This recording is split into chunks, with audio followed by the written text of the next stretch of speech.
Hello, welcome to Mates y Maths. This is a place where I try to help you with my explanations. Today we are going to solve a problem that is find the value of m so that this line that I have the equation in slope-intercept form forms an angle of 60 degrees with this line that they give me the equation 2 points form. All right, so I have this line. Let's try to imagine first what we have to do. And I have to find the value of a slope so that they form an angle of 60 degrees. So for example, it could be something like this. Imagine this is 60 degrees. But there could be other choice, because if I write it like this, well, imagine this could be 60 degrees as well, okay? So I expect to have two solutions. Let's see what happens, okay? Let's write here the equations of the lines, right? And this is the other.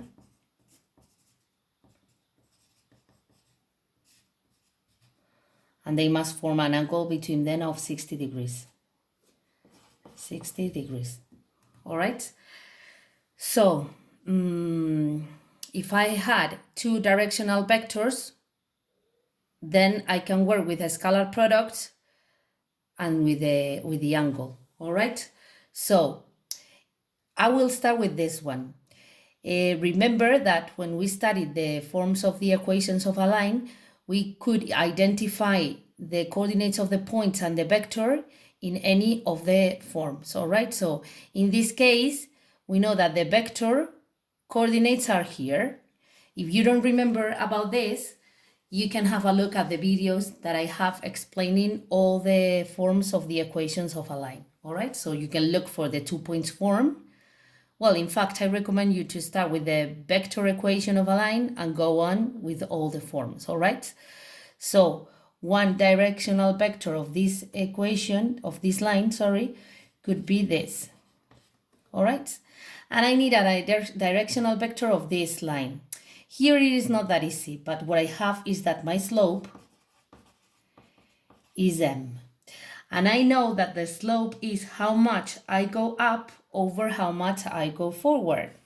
So if I have 2 points in a line, or if I have a vector, all right, I must divide how much I go up over how much I go forward. If I go up very much and I go forward just this little bit, the slope is higher than this, all right? And if it is something like this, from here to here, I don't go up, I go down. So this slope would be negative. This is a little reminder. So if this is my slope, it is how much I go up over how much I go forward. But here I just have a number, well, in fact, a letter. But I could write this like this. Okay, this is exactly the same than this. And now I can say that this is how much I go up over how much I go forward. And I can transform this into a vector. This would be how much I go forward. So this would be my y coordinate and my x coordinate. So my vector here would be 1m. All right, so the angle between this directional vector and this directional vector must be 60 degrees. Now let's work with the scalar product or dot product. Remember that there were two ways to calculate the scalar or dot product. I have a video talking about this as well. You can have a look at it. So the first way was multiplying the module or magnitude of one vector times the module or magnitude of the other times the cosine of the angle between them. In this case is 60 degrees. I want it to be 60 degrees. And the other way was multiplying the coordinates like this.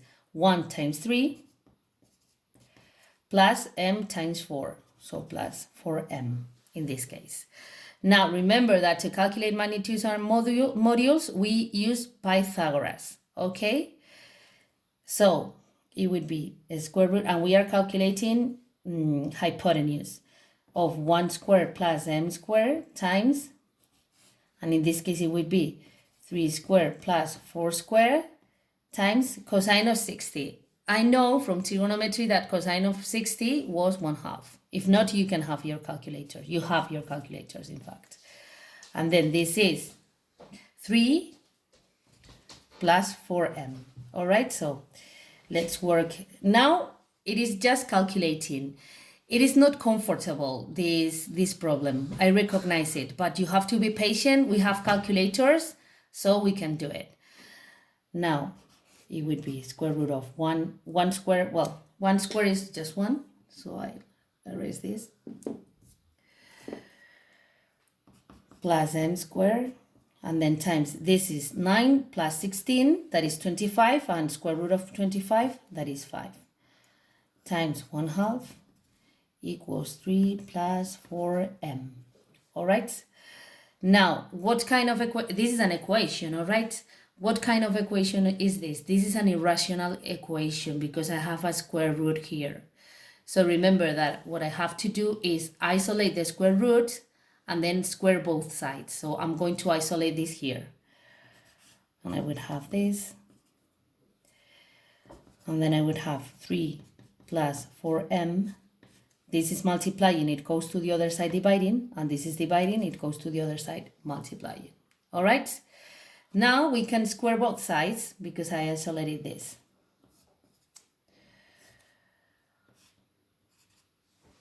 All right, so the square root cancels out with the square, and I would have this. And this side, be careful because I have a special product. I have an addition square. In fact, I have, first I'm going to multiply this, 6 over 5 plus 8m over 5 and square. Careful again because this is a special product. So never do just the square of this plus the square of this. You have to do twice the product of the first times the second. All right, so here I would have this, and let's solve the special product. The square of a sum, in fact. Okay, so it would be the square of the first plus twice the first times the second. That would be 96m over 25 plus the square of the second, 64m squared over 25. All right. What I'm going to do now is I'm going to get rid of these very high denominators, multiplying the whole equation by 25. So I would obtain 25 plus 25m squared equals 36 plus 96 plus 64m squared. All right. Now what is this? This is a second degree equation. So I have to organize it, and then I will use my second degree formula to solve it. So I would have that 0 equals 39m squared plus 96m plus 11. And now I'm going to use my formula, my second degree equation formula. And I will have negative b plus or minus a square root of b squared minus 4ac minus 4, this is a 9, sorry, minus 4ac all over 2a. Since we have calculators, although numbers are not very comfortable, we have no problem with my calculator. And I would have this plus or minus, I'm going to round the square root, 86.60 all over 78. And look, here I have plus and minus, so I will obtain two solutions for m, all right? That it was what I expected from the beginning, all right? To have two solutions. So m would be, I have two options, negative 0 point this and negative this, all right? This would be my solutions. And remember that since we squared both sides of the equations, and when we square something negative or positive, we can change, we have to check that these two solutions are all right. I checked it, I'm not going to do it here. I just tell you that I used,